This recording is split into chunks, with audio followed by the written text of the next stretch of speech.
Welcome to Spiritual Psychology. My name's Renee LaValle McKenna, and I bring my 30-plus years as a recovering addict and ex-crazy person turned therapist and shamanic healer to bring you snackable teachings on spirituality, psychology, and all things personal growth. And today I want to talk about the transformative power of confession. And although confession may be an antiquated term at this point, it's an ancient practice that continues to heal and transform people in therapy sessions, in 12-step programs, in psychedelic circles, and many spiritual practices and psychological modalities where people are looking deeply at the truth about themselves. And it's my experience that solitary self-appraisal is insufficient, and that sharing the truths that we discover or hide from ourselves and others is a necessary ingredient for creating and maintaining permanent positive change. And in fact, it is usually the things that we most want to keep secret, the things we least want to talk about, that will create the most relief and healing if we bring them out of the darkness and into the light. Now, confession is a sacred act, and sharing what's tragic, terrible, or triumphant about us in this context is a very private and intentional act. Posting on social media, oversharing to multiple people, feeling like we need to hang our dirty underwear out on the sidewalk, that's not what confession is about. Confession, in its highest form, is like psychic surgery that removes malignant tumors that may metastasize and spread if we don't get them out. And I know a woman who found a lump in her armpit, and she was too afraid to go to the doctor. And her fear of facing what was in her body ultimately caused it to spread and kill her. Now, we all have to die of something, but in her case, essentially she died of fear. Fear of facing what she found within herself. Now, many people, perhaps even most people, are afraid of facing what's within themselves. And although it may not kill them, holding on to shame, guilt, toxic anger and resentment, patterns of victimization are incredibly destructive to the quality of our life experience. There's a wonderful book about 12-step recovery called Drop the Rock. And many of us carry bags of rocks or giant boulders with us every day with no idea that there are practices and processes to let that shit go. But again, we often cannot do it by ourselves. That's our preference. I want to just be able to drop this secret without telling it to anybody. But my experience is it is the act and the humility of speaking the unspeakable to another person that releases us from that bondage. And so my first experience with the practice of confession was doing the 5th step in the 12-step process. And the 5th step reads, we admit to God, to ourselves, and to another human being the exact nature of our wrongs. Scary and character-building stuff.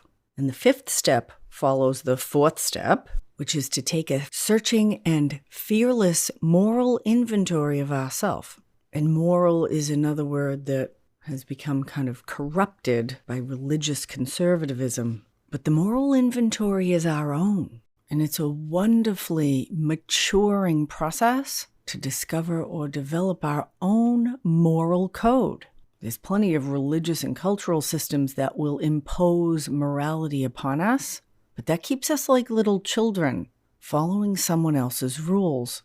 Now, a lot of those guidelines are helpful. Lying, cheating, stealing, murdering, sleeping with other people's partners, destroying people's reputations for your own benefit, those are all kind of universally recognized as bad human behavior because they harm other people. Because we're all connected, when we harm others, we actually harm ourselves as well. But I'm not here to decide what your morality is. This is up to you to decide.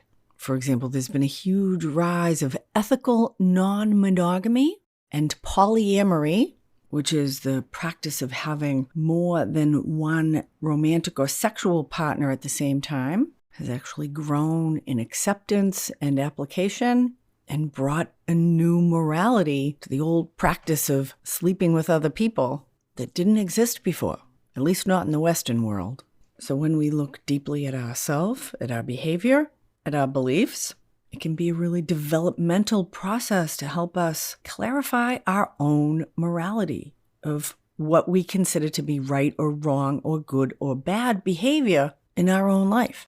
And I had a married boyfriend for a couple of years, and his wife actually knew about me. And I was a wild party girl at the time, so I was frequently having sex with other people outside of my married boyfriend, and he was doing the same thing. And although we talked openly about it and shared it, I always felt this sense of guilt and shame. I didn't know about ethical non-monogamy. I just thought I was a slut. Now, I have since come to the realization that I am basically a monogamous person, but I carried tremendous shame about that behavior. And a lot of the shame was because I was keeping secrets. And there wasn't an agreement in the relationships that I was in when I was cheating, and that's what made it cheating. And in ethically non-monogamous relationships, two people identify as a couple, but they agree to not be committed to a traditional relationship. They give each other the opportunity to date or have sex with other people independently. And there's a whole bunch of different ways that can look, from don't ask, don't tell to full disclosure. And I have experimented with being in a, at least philosophically open relationship where we could date other people, that we were primary partners with an open door to date or have sex outside of that coupleship. And although there are aspects of that can create insecurity, there are also aspects of that create or facilitate this real mature love and respect for the other person of wanting them to be happy even if they aren't with me, and vice versa.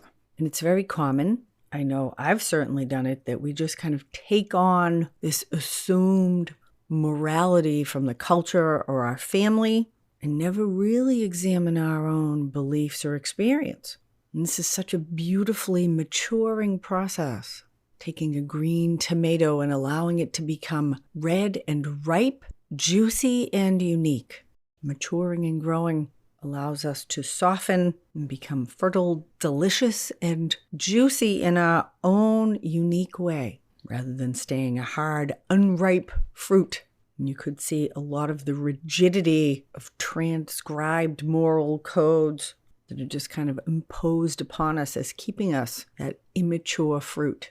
You ever try to eat a raw peach? They're nasty. And so these inner processes of self-examination and sharing what we find in a safe and sacred place with another are incredibly beneficial to our growth and development as a whole person. And because I am a lifelong student of the 12 steps, I've done this process multiple times. In fact, I'm engaged with it in a group right now. I'm hearing a confession from someone this afternoon, and we'll do a 5th step with another person later in the month. We don't call it confession, but that's what it is.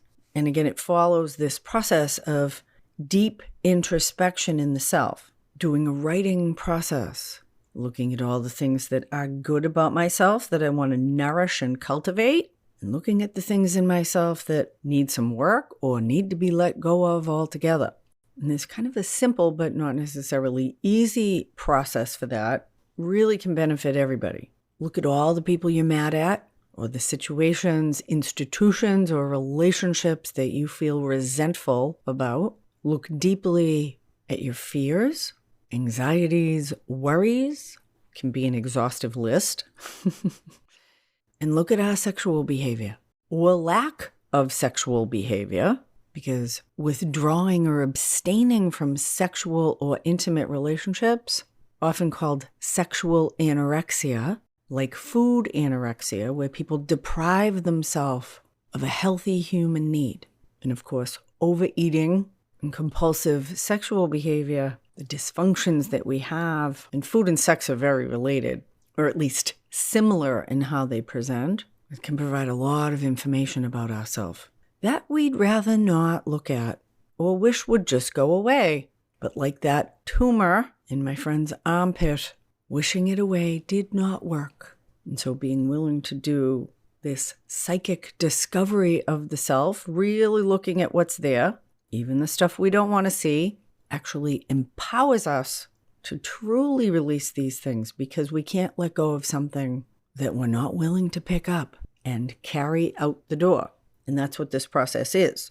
We discover things, we pick them up, and then the confession process is dumping it away. Now, the brilliance of the 12 steps is that there's 2 additional steps, steps 6 and 7, which is that once we have discovered and share these things, we actually become willing to let them go, because nothing lives in our psychic space without our permission.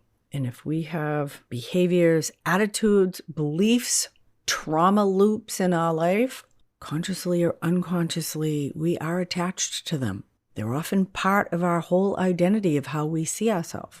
And the idea of dropping the rock is that when we drop the rock, our hands are then free to gather and hold new information, new power, or to discover whole new ways of being that we couldn't imagine. This is, for me, the essence of spirituality, is to get beyond the limitations of the rational mind, because it can't imagine anything it can't imagine. But just because we can't imagine it doesn't mean it's not possible. It's just superseding, or being willing to supersede, our own limitations.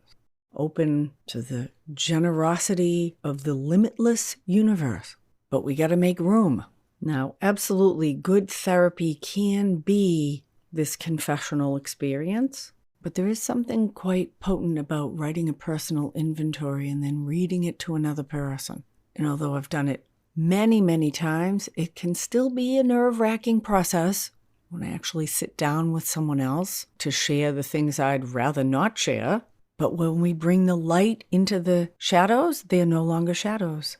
And just like garbage can turn into the richest compost, confessing or sharing with a safe, non-judgmental, grounded and wise person can be the sunlight and air that's part of that composting process. If I just leave garbage in a bag tied up down in the basement, it turns putrid.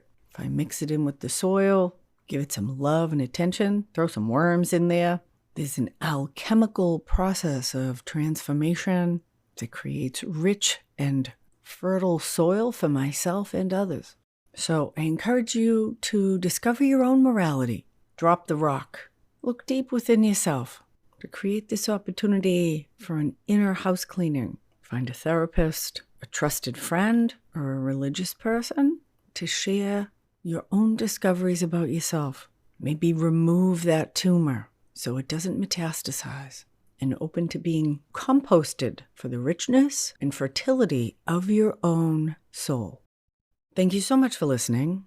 If you're interested in doing a deeper dive and seeing if a block of spiritual psychology work might be helpful, shoot me an email, info@reneemckenna.com. We'll set up a free discovery call. Be sure to check out my YouTube channel. I've got a lot of great interviews coming up on that. Thanks as always to my supporters on Patreon and through this podcast. Blessings on your path until we meet again. This is Renee LaValle McKenna for Spiritual Psychology.